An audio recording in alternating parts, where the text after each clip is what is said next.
Cristo, o cabeça, nós, o seu corpo, inspirados e motivados em seu amor. Colocamos-nos também como igreja em acolhimento e cuidado. Queria que repetíssemos aquilo que é a nossa declaração de missão, que diz: alcançar pessoas para vivenciar plenamente o Evangelho de Cristo. Vamos dizer juntos? Alcançar pessoas para vivenciar plenamente o Evangelho de Cristo. E vamos abrir a Bíblia em Romanos, capítulo 1, lendo apenas o verso 16. É um verso bastante conhecido, mas que fala profundamente ao nosso coração. Diz respeito a esta celebração que acabamos de realizar. Romanos capítulo 1, verso 16. Assim lemos: porque não me envergonho do Evangelho de Cristo, pois é o poder de Deus para a salvação de todo aquele que crê, primeiro do judeu e também do grego. Vou ler mais uma vez. Porque não me envergonho do Evangelho de Cristo, pois é o poder de Deus para a salvação de todo aquele que crê, primeiro do judeu e também do grego. Vamos orar novamente. Senhor Deus, louvamos o Teu nome e agradecemos por esta ocasião, Pai, em que nos reunimos para adoração a Ti, cantarmos louvores, também ouvirmos da Tua palavra, e nesta hora suplicamos que o Teu Espírito fale a cada coração conforme a Tua vontade, e que o Teu nome seja glorificado em tudo. Em nome de Jesus, amém. Amém.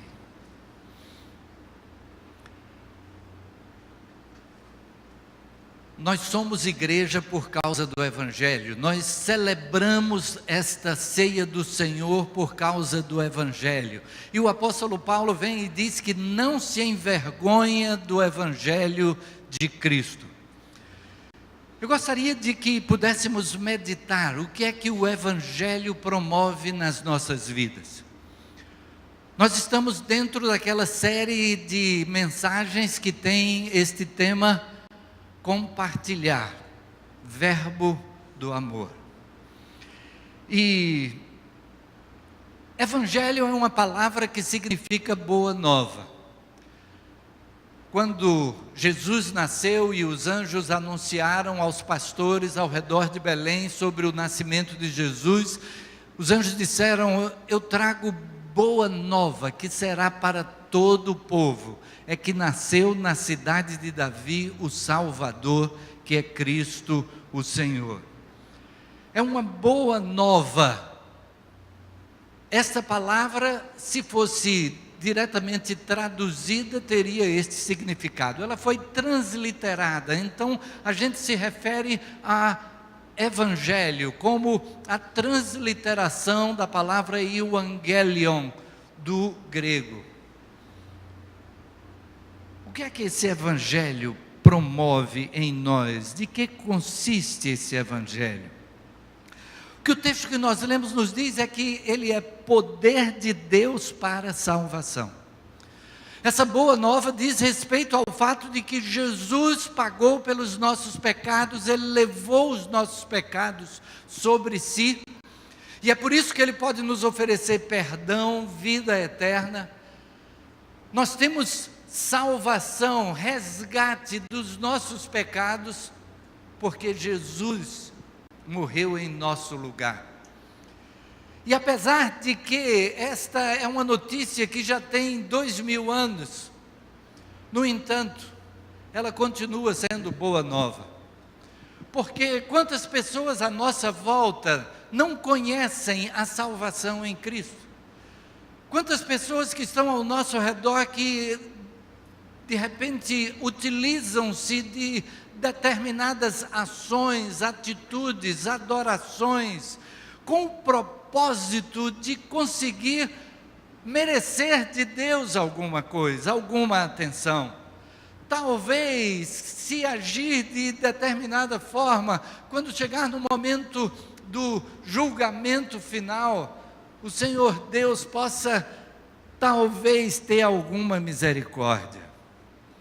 E sem saber que a misericórdia de Deus já foi comprovada no fato de que Jesus pagou na cruz pelos nossos pecados. É poder de Deus para a salvação. A fé nele é porque é crer que quando ele estava lá na cruz, ele estava levando sobre si o meu pecado, o seu pecado. É entendermos que na nossa vida temos tomado atitudes que são, no mais das vezes, contrárias a alguém próximo a nós, mas todas as vezes contrárias a Deus. Sempre que pecamos diante de Deus, cometemos alguma coisa que vai terminar ferindo ou prejudicando alguém à nossa volta. Mas com certeza, cada pecado ofende a Deus, porque quando cometemos o pecado, de certa forma estamos descrendo de Deus e até chamando Deus de mentiroso. Porque o pecado é quando Deus diz para agirmos de determinada forma, e Ele o faz porque Ele sabe o que é o melhor para cada um de nós, e aí nós desprezamos a maneira de Deus, e começamos a admitir o pensamento de que a minha maneira vai trazer um proveito maior do que a maneira de Deus.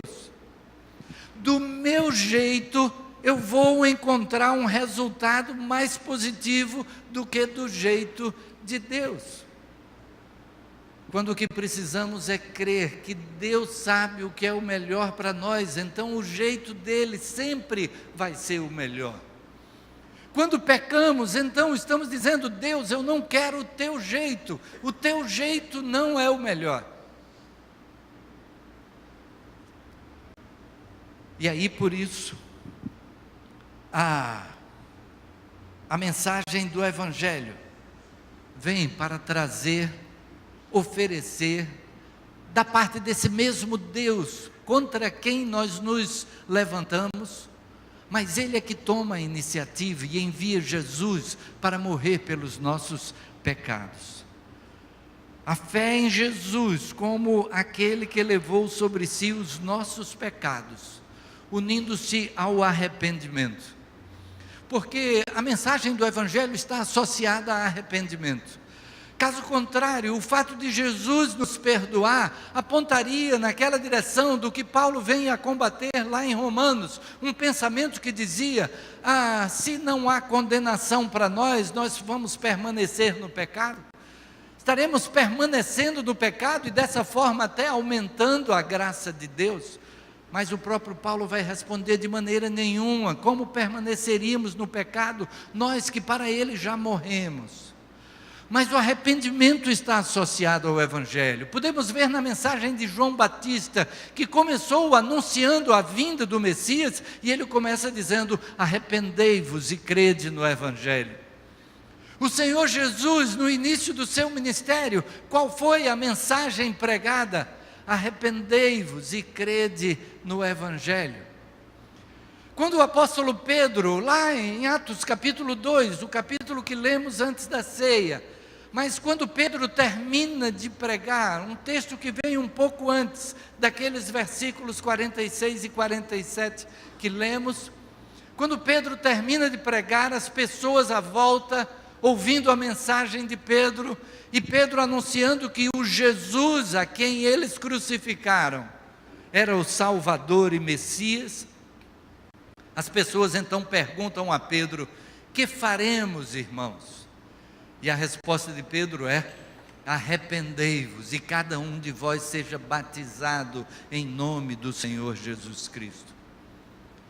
Precisamos estar olhando para a nossa vida, não apenas naquele momento em que damos o passo de entrega a Jesus, de reconhecermos o nosso pecado, de entregarmos a Ele a nossa vida, recebendo dEle perdão e salvação. Mas a cada dia também olhando para nós e vendo aquilo em que o Espírito Santo vai nos mostrar onde é que erramos, e estarmos nos arrependendo e mudando de procedimento, mudando de atitude. Esta fé em Jesus Cristo é que nos transforma, e nos transforma porque nós passamos a ter a presença do Seu Espírito em nós. E esse Espírito é que vai nos alertar a respeito do pecado.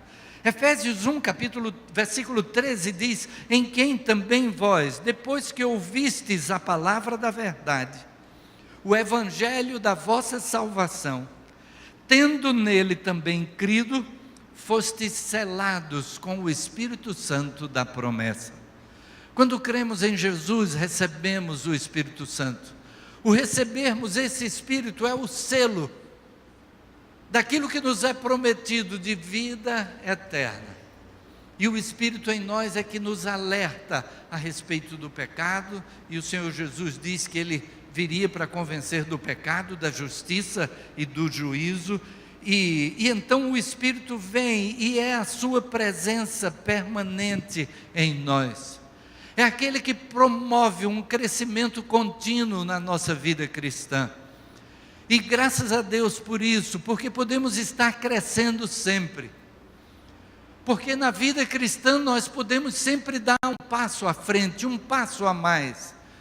Entendermos algo mais a respeito de Deus e do seu amor e do seu propósito para a nossa vida. E assim, estarmos em contínuo crescimento. Se a nossa vida está num patamar, a minha vida alcançou esse patamar e eu já estou satisfeito com esse patamar, então é porque a gente não está dando muito ouvidos à voz do Espírito Santo em nós, que sempre estará promovendo em nós transformação. O apóstolo Paulo, escrevendo aos Colossenses, ele vai dizer que nós nos despimos do velho homem com os seus feitos e nos revestimos do novo homem. Mas ele diz que esse novo homem se transforma segundo a imagem daquele que o criou. É uma transformação permanente. Ele não diz esse novo homem se transformou à imagem daquele que o criou, mas se transforma. A cada dia podemos ser mais parecidos com o Senhor Jesus, mais parecidos com o que era o propósito de Deus desde o início. E então temos a presença constante e o crescimento contínuo promovido pelo Espírito. Isso nós temos pela mensagem do Evangelho. O Evangelho nos proveu perdão, salvação, a presença de Deus conosco permanentemente, mas também parte desse Evangelho é que estejamos compartilhando este Evangelho. O Senhor Jesus foi que disse: ide, fazei discípulos de todas as nações, ou como registra o evangelista Marcos, ide por todo o mundo, pregai o Evangelho a toda criatura. Mas alguém já disse que aquele ide, fazei discípulos também poderia ou deveria ser traduzido como indo, fazei discípulos de todas as nações.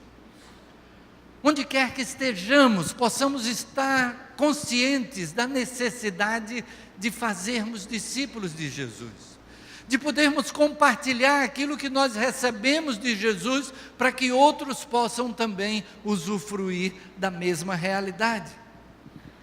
Que riqueza nós podermos cantar o último cântico que foi entoado: autor da minha fé.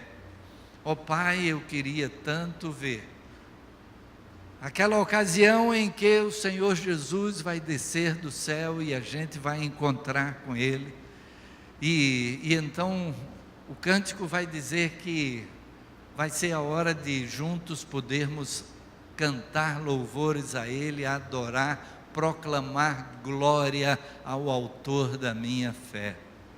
Podermos ter essa certeza, esta segurança.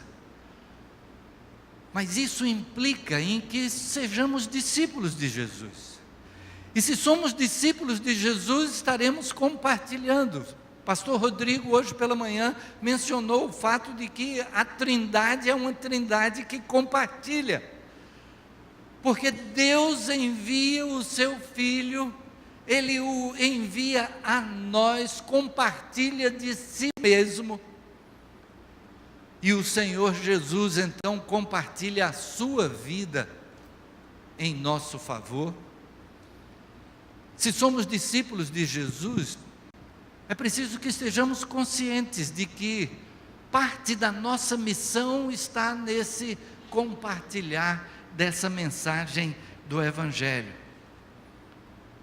Porque compartilhar esta mensagem, compartilhar o que recebemos de Deus, isso deve fazer parte da natureza de cada crente. E a gente vai ver que o apóstolo Paulo teve isso como realidade na sua vida.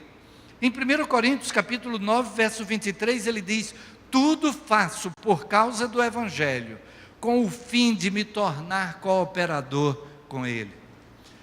O apóstolo Paulo, ele vai dizer que ele fez tudo o que estava ao alcance. Ele diz: eu me fiz judeu para os judeus, me fiz gentio para os gentios, como se estivesse na lei para os que estão na lei, como se estivesse sem lei para os que se consideram sem lei. E ele diz: fiz-me tudo para com todos, para por todos os meios chegar a salvar alguns.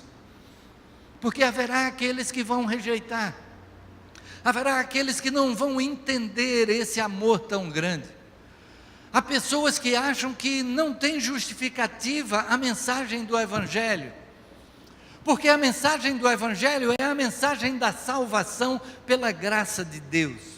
E a pessoa diz: não, Deus não estará sendo justo assim, porque nós precisamos fazer alguma coisa, é preciso que a gente mereça de alguma forma. Mas Efésios capítulo 2, versos 8 e 9 é muito conhecido nosso: pela graça sois salvos por meio da fé. Isto não vem de vós, é um dom de Deus, não vem das obras para que ninguém se glorie.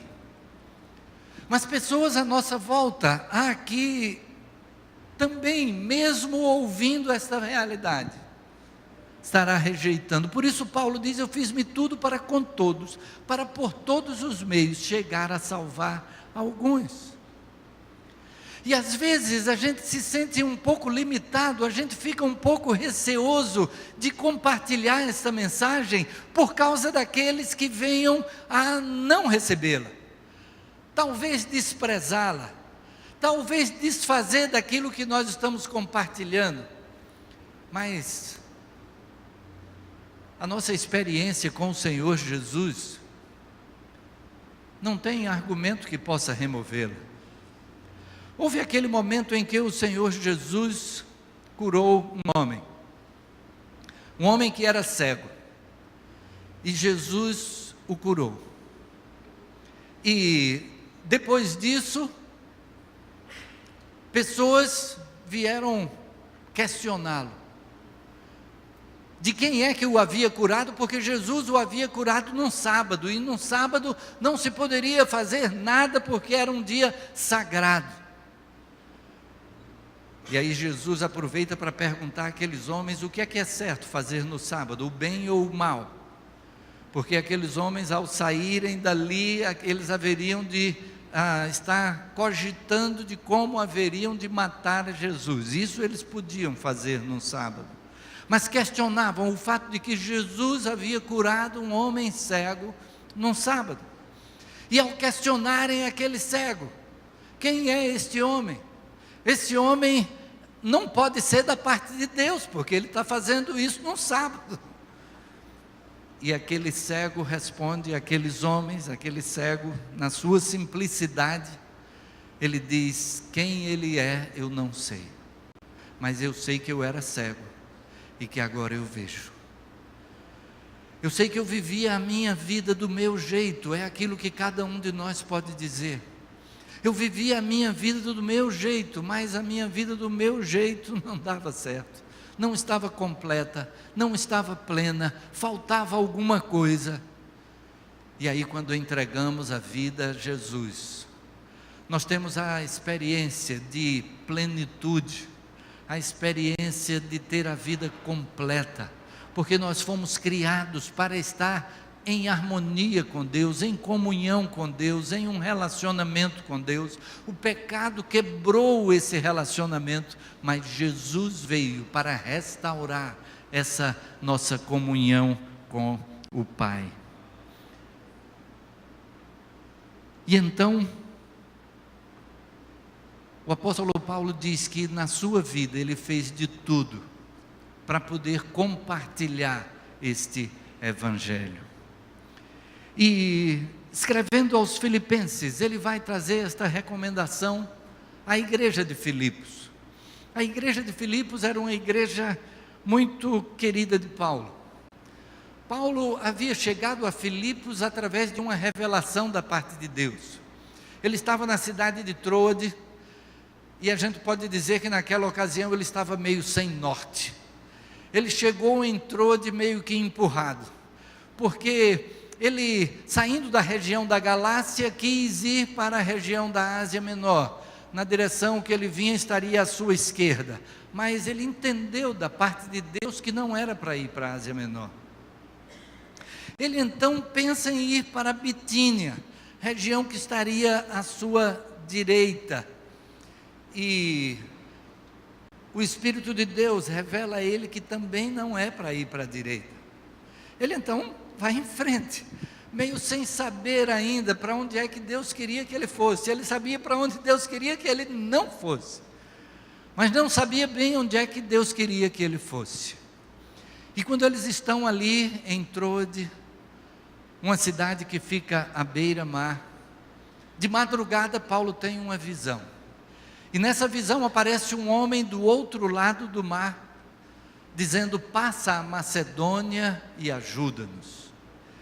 E o apóstolo Paulo estava tão inquieto por descobrir o que é a vontade de Deus, que o texto bíblico diz que imediatamente, no mesmo instante, buscamos partir para o porto e pegar um navio que fosse para a Macedônia. E chegando na Macedônia, eles chegam na cidade de Filipos. E aquela igreja que foi constituída ali em Filipos, apesar de Paulo ter passado por sofrimento, ali Paulo foi chicoteado, ali Paulo foi preso. Mas quantas experiências ricas foram vividas ali na cidade de Filipos. E posteriormente, quando Paulo sai daquela cidade, aquela vem a ser uma igreja que assumiu o ministério missionário de Paulo, que participou com Paulo nas suas orações, que enviou pessoas para que pudessem chegar até Paulo, enviou recursos financeiros para o sustento de Paulo e que ele pudesse se dedicar à pregação da palavra. Aquela era uma igreja bem conhecida do apóstolo Paulo. E aquela igreja, ele então recomenda, Filipenses capítulo 1, verso 27, vivei acima de tudo, por modo digno do evangelho de Cristo, para que, ou indo ver-vos, ou estando ausente, ouça no tocante a vós outros, que estáis firmes em um só espírito, como uma só alma, lutando juntos pela fé evangélica. O que Paulo diz àquela igreja é que, além daquela igreja orar por ele, além daquela igreja até mesmo participar do sustento dele como um missionário seu, mas ele diz àquela igreja que a igreja toda, como uma pessoa só, todos com o mesmo propósito, estejam lutando, unidos pela fé evangélica. Que aquela igreja estivesse reconhecendo que o compartilhar aquilo que recebeu é a sua missão, que fazer com que as pessoas à nossa volta possam também conhecer aquilo que conhecemos, faz parte do que é o Evangelho, faz parte de sermos discípulos do Senhor Jesus Cristo. E então o apóstolo Paulo vai dizer a respeito de si mesmo. A gente já viu um pouco do que era o seu propósito quando ele diz: tudo faço por causa do Evangelho, a fim de me tornar cooperador com ele. Mas lá em Atos 20, versículo 24, ele está na cidade de Mileto, e ele chama os anciãos da igreja de Éfeso. A gente já citou alguma coisa da carta aos Efésios. Ele chama os anciãos da igreja de Éfeso para se despedir. Ele está voltando para Jerusalém e o Espírito Santo lhe tem revelado que, chegando em Jerusalém, esperam por ele sofrimentos. E ele então diz àqueles que eram os líderes da igreja de Éfeso, Atos capítulo 20, verso 24: porém em nada considero a vida preciosa para mim mesmo, contanto que complete a minha carreira e o ministério que recebi do Senhor Jesus, para testemunhar o Evangelho da graça de Deus. O que Paulo diz é de que o ministério que ele tem recebido de Deus é testemunhar desse Evangelho, é fazermos com que a nossa maneira de viver esteja testemunhando isso, é fazermos com que a nossa aproximação com as pessoas à nossa volta possa mostrar a essas pessoas quem é Jesus, possa mostrar a essas pessoas que Jesus é Salvador, que Deus nos ama ao ponto de ter nos promovido a salvação de graça por meio da fé. Em nada tenho a minha vida por preciosa, contanto que complete a minha carreira.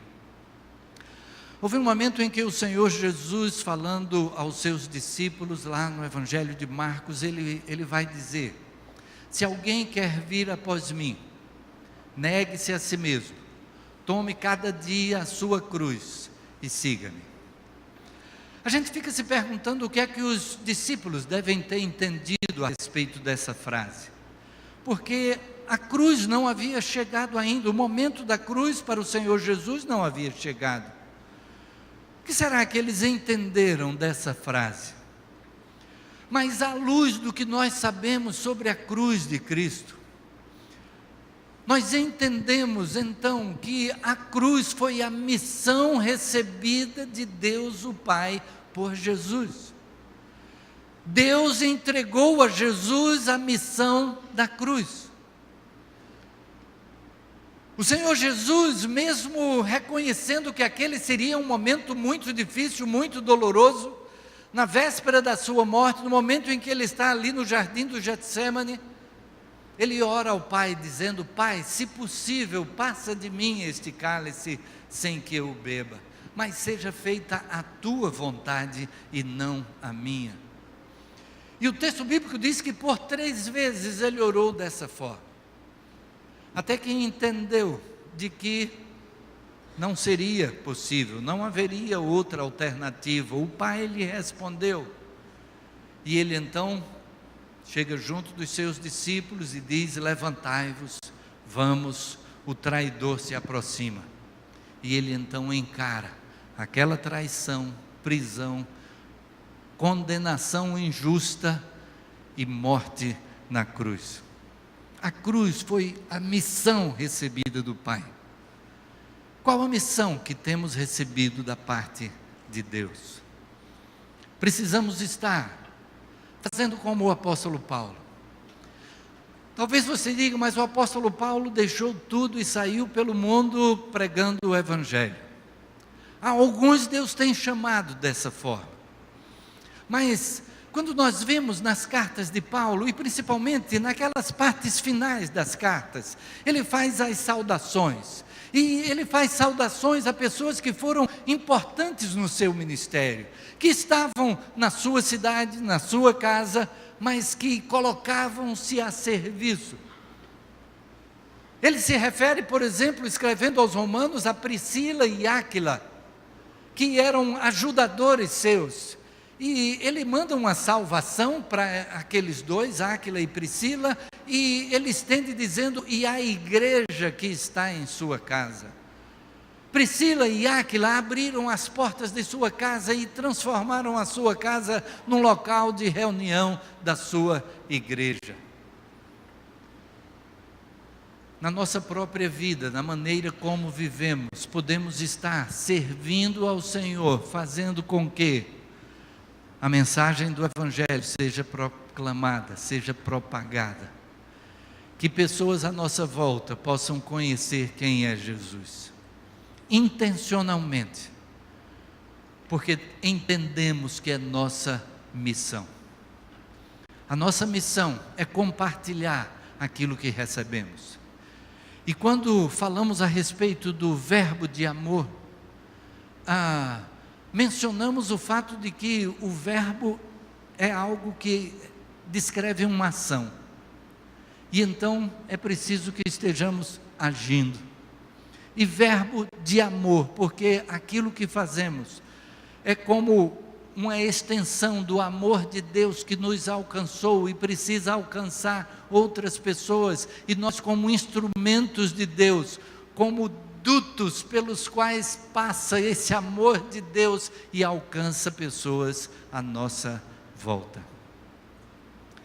Que possamos fazer como o apóstolo Paulo, que disse: eu em nada tenho a minha vida por preciosa, contanto que cumpra com a minha carreira e o ministério que recebi do Senhor Jesus, para testemunhar o Evangelho da graça de Deus. Como igreja, temos a nossa missão, e a nossa missão é compartilhar aquilo que recebemos, como verbo de Deus, como ação que vem de Deus e opera através de nós. Baixe sua cabeça, feche seus olhos. E eu não sei se você entrou aqui tendo o conhecimento de que Jesus lhe oferece salvação de graça. Eu não sei se você já tinha o entendimento de que a morte de Cristo na cruz foi para que nós pudéssemos receber perdão de pecados. Não porque simplesmente Deus passasse uma borracha nos nossos pecados, mas é que a condenação do nosso pecado já foi paga lá na cruz. Cristo já pagou o preço do nosso perdão. E se você hoje tem essa revelação da parte de Deus através da sua palavra, daquilo que a palavra nos apresenta como verdade, o propósito de Deus é que você possa abrir o seu coração e dizer: sim, Pai, eu quero me colocar nas tuas mãos, eu recebo a Jesus como meu Salvador e meu Senhor. E nesta hora você pode tomar a decisão que é a mais importante da vida, porque ela tem rebatimento para a vida eterna. Esta decisão irá se refletir para a eternidade. E você pode fazer isso no lugar em que você está, do seu coração para o coração de Deus. E você dizer: Deus, eu entrego a minha vida nas mãos do teu Filho Jesus. Eu recebo para a minha vida o preço que Ele pagou na cruz.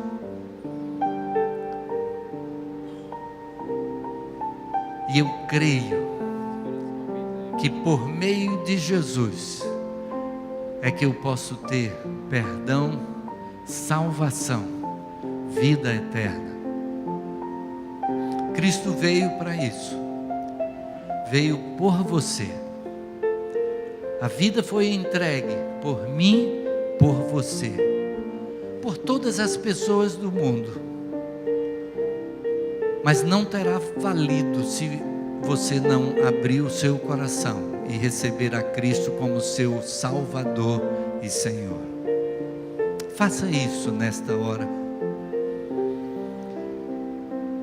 E a cada um que já recebeu a Jesus como Salvador, quem são as pessoas que Deus está colocando na sua mente neste momento, com as quais você pode compartilhar esta mensagem? De quem você pode se aproximar no seu dia a dia? Talvez simplesmente chamando para jantar junto, para almoçar ou qualquer coisa. Mas é alguém com quem você quer compartilhar o amor de Deus.